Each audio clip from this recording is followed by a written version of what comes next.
Hey guys, Wet Movie 1 back here again for another DVD Blu-ray update.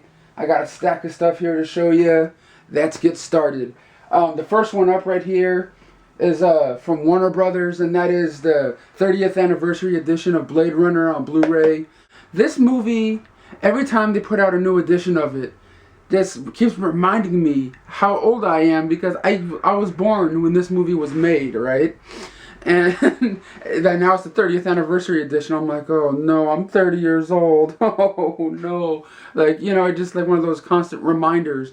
Every time they put out like a new edition of something that was made in 1982 or something, or like in the 80s, I'm like, oh no, I'm old. I'm getting old. But this one right here is the 30th anniversary. It has a Blu-ray DVD combo pack. It also has the cool little collector's toy inside here. But if you guys are a fan of the movie like I am, this is one of the first science fiction movies I remember seeing. I didn't see it in theaters, of course, because it came out back in 1982 when I was born. But I remember renting it on VHS back in the day and and watching it going, oh my god, this is awesome, but not really understanding anything I was watching, just like the visuals and stuff were just like, oh, coolness, one of those kind of things. But yeah, the 30th anniversary is out, and this also came out in another edition, like the Digibook. If you guys are into collecting those Digibook ones, this is pretty cool too. But yeah, that's the 30th anniversary collector's edition of Blade Runner on Blu-ray. Next up, I want to show you another one from Warner Brothers, and that is The Campaign, starring Zack Galifianakis and Will Ferrell. Hopefully I said his name right, Zack Galifianakis. I think I say that right. But I was really pleasantly surprised by this movie. This movie is pretty much about this Will Ferrell's character. He's like a town councilman kind of thing, running for mayor of the town or kind of thing like that. And he's been running unopposed for a couple years now, and he's always win. Of course he wins because no one is running against him, and then Zack Galifianakis comes along because these rich tycoons that run this company that want to get their bills passed in the Senate, and part of the thing, get him to run against Will Ferrell and try to win, to become the mayor or whatever exactly it is. And it's just really kind of funny because Zack's character is just all kind of weird and nutty. He talks with his twang a little bit. And then, it's just, there's just a lot of really funny moments in this movie. One of the funniest moments in this movie is when the Zack Galifianakis' family is sitting around the table and they're talking about, the weird or bad things they have done, so they can get it out now before it gets out into the media of what they've done. And I just like what one of the kids says by saying, I like sticking fireflies up my butts because it makes my farts glow. It was just over the top and funny. I was really pleasantly surprised by this movie. A lot of really funny laughs, especially from Zack Galifianakis and the writing of this movie. And if you guys are into baby punching, this is the movie for you. But yeah, that's The Campaign, now on Blu-ray. That was actually really, really funny. I like that one a lot. Next one right here is another one I really, really, really fell in love with. And this is from Sony. And that is Arthur Christmas. This right here is the story of Santa Claus. Of course, how Santa, every Christmas Eve, he goes out and delivers presents to everyone's house in one night. But in this, it's a little different. You see how Santa does it a little differently in this. He has this big spaceship kind of thing, and elves drop down from the spaceship with Santa Claus and drop presents in people's houses. It's just really kind of cool. But the story of this movie is pretty much Santa Claus and the elves forget to deliver one toy to one child, and that because they have this mission of delivering 100% of their stuff, 100% of the toys to all the kids. And during one of the mishaps, one of the toys kind of falls off the assembly line kind of thing, and it lands on the floor, and none of the elves or Santa Claus sees it.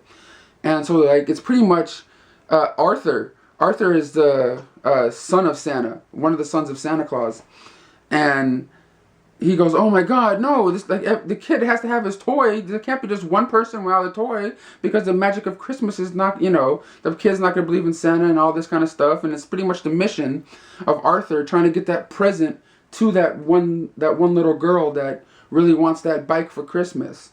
And I just found to really, really love this movie. The ending of this movie got me kind of emotional. I didn't cry exactly, but it was really like heartfelt and touching.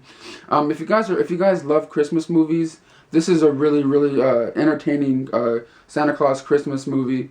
And yeah, they even have Grandpa Claus here, the guy that used to be Santa Claus, and now he got a little too old. And it's one of those things when in this one, Santa Claus goes throughout the family, like when the father gets too old, he's going to go to one of the sons, kind of thing.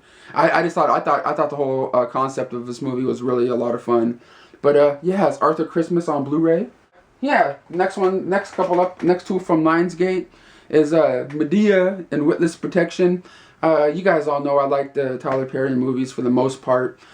This one was kind of one of the weaker ones, but it was still a lot of fun because in this one stars Eugene Levy as like a stockbroker kind of guy working at this one business, and he comes to find out that Tom Arnold's character, his partner or something in the movie, has been running a Ponzi scheme, and and he stole all this money. So Eugene Levy's character is like, what's going on? So like all the blame's kind of being put on him. So he has to go into witness protection to stay away from people that want to get him for stealing their money. And where he has to stay is at Medea's house. And that's where then hilarity ensues from there, with Madea going, "Oh God, we're these damn white folks."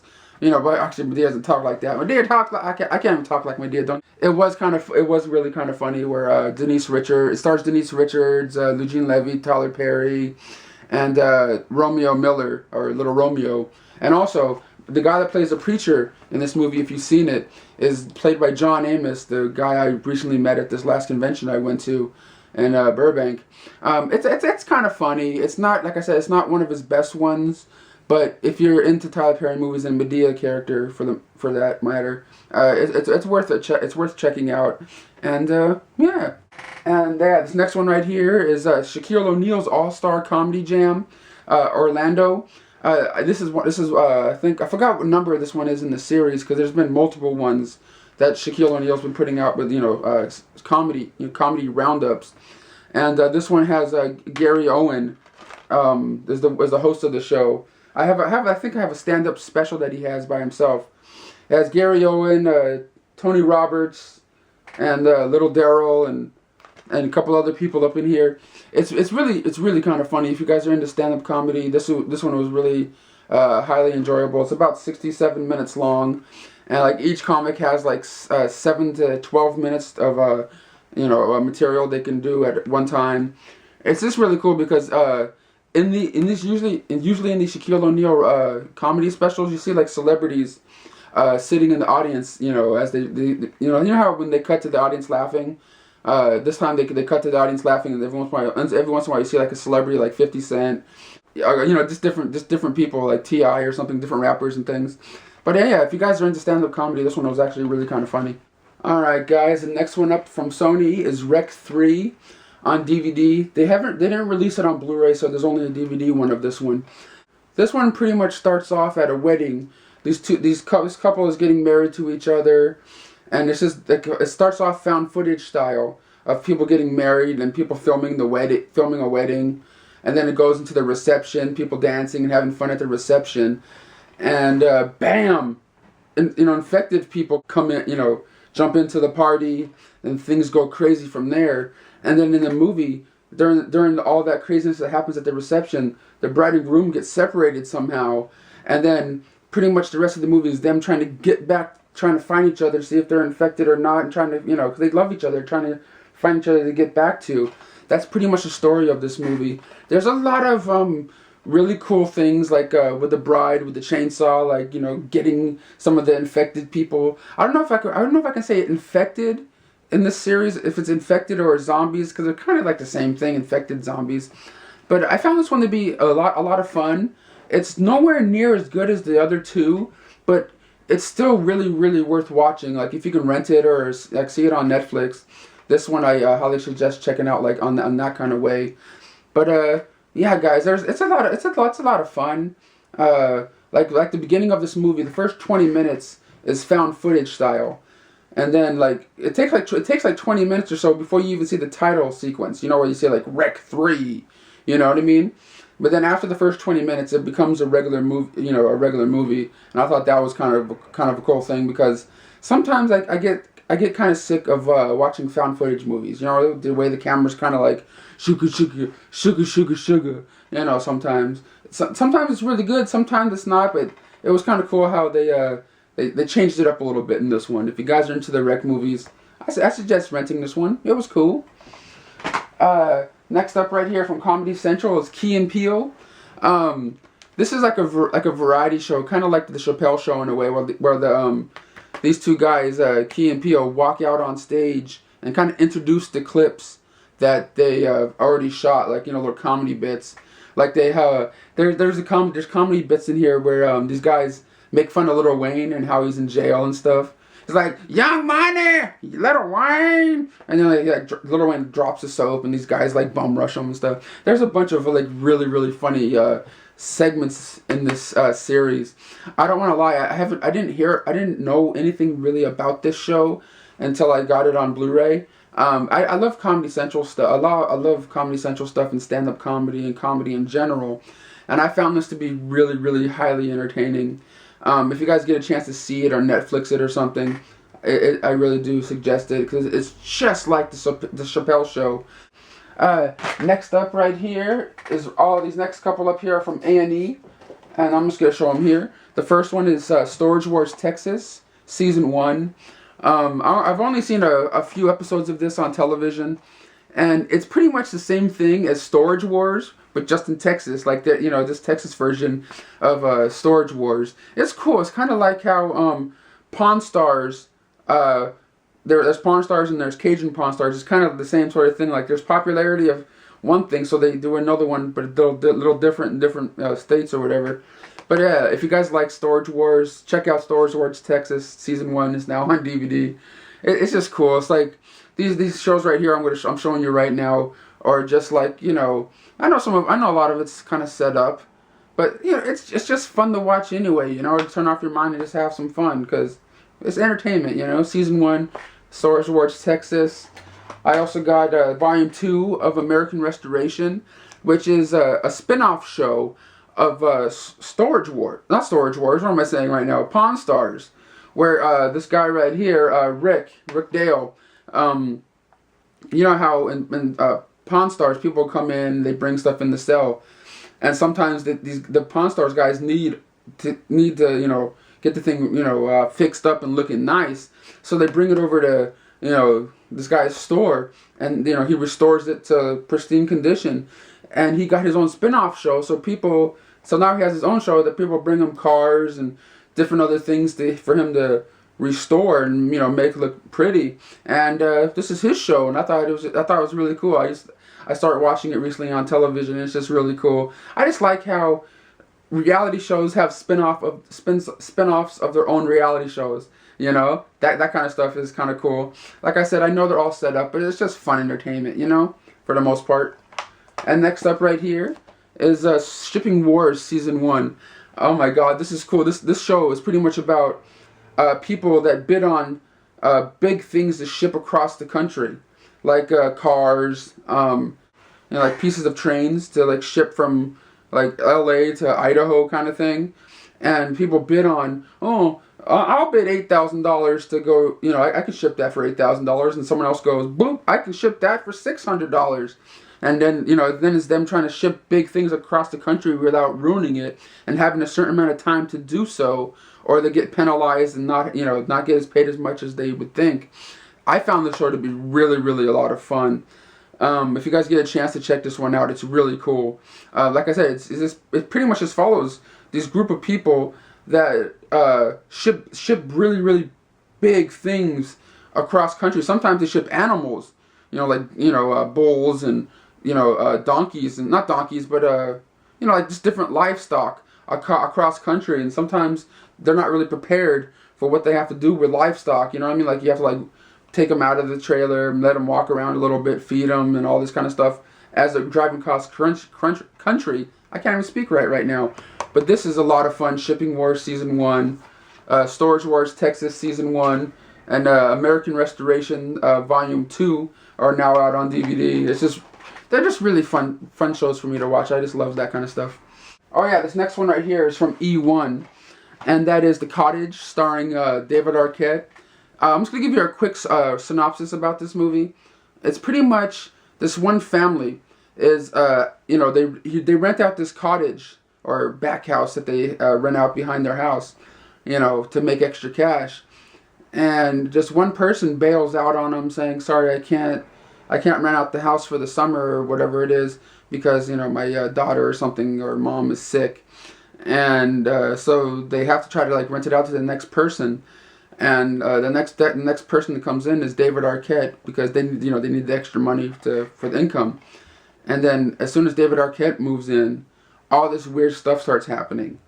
David Arquette's popping in and out of places when he's not really supposed to be there. It's a really cool thriller horror kind of movie. I think it's more of a thriller than horror. But I found myself really, really enjoying this movie, especially if you like David Arquette. He plays a really good creepy dude, You guys all know him from the Scream movies, playing Dewey and stuff like that, and what's it called, Ready to Rumble. But if you guys are into those weird why are you in my house kind of things, The Cottage is the one you should check out. It's one of those ones that kind of probably flew under the radar for a lot of people, but it really is a lot of fun, worth checking out. The ending, when you find out what's really going on, it's what? What's going on? Is this polygamy or what's going on? It's really kind of strange and really messed up what certain people make other people do in this movie towards the end. It's whoa, what? I don't want to ruin this movie, but I really highly suggest you guys check this one out, The Cottage, starring David Arquette. Really, really cool stuff. Oh, and the last three I'm going to show you here I got from the Asylum, and these are all on Blu-ray. One of them is 100 Ghost Street, the Return of Richard Speck or whatever.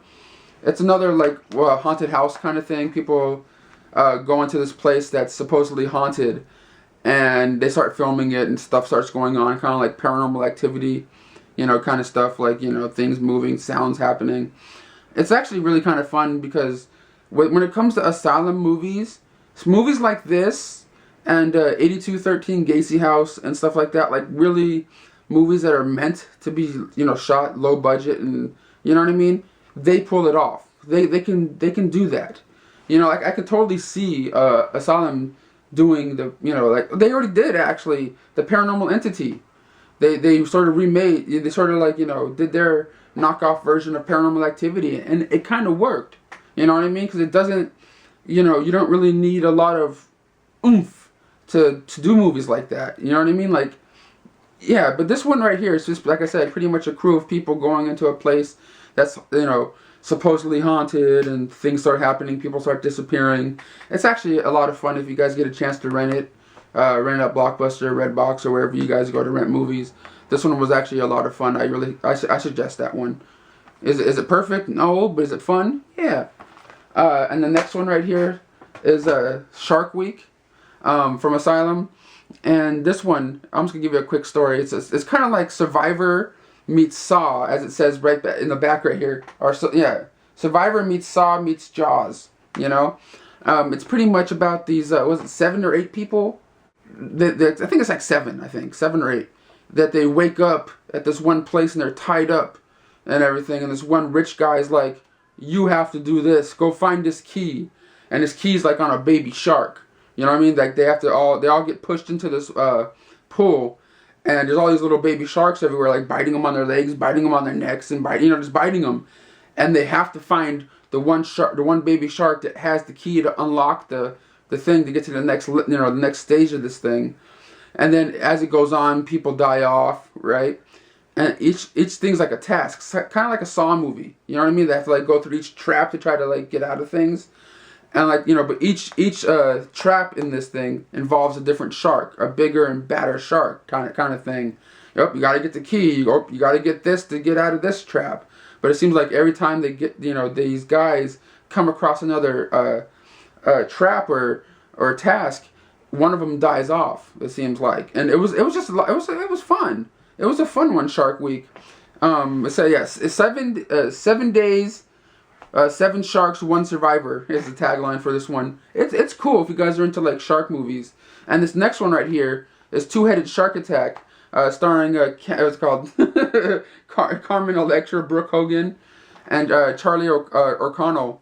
Brooke Hogan, it seems to be doing a lot of like shark movies lately. Like she did this one and Sand Shark, which I haven't seen yet, but I've seen it on my wall at Blockbuster. But this one's pretty much a class of a class of students going out on a boating trip with their teacher, and bad stuff happens with a two-headed shark attack. Two-headed shark. They're stuck on this island, and the island is like crumbling. Like, you know what I mean? Like it's gonna be underwater soon. And like their boat has a hole in it and starting to sink, and it's these people on the island, the people on the boat trying to figure out, oh God, what are we gonna do? How are we gonna get away from this? As this one big two-headed shark is after them.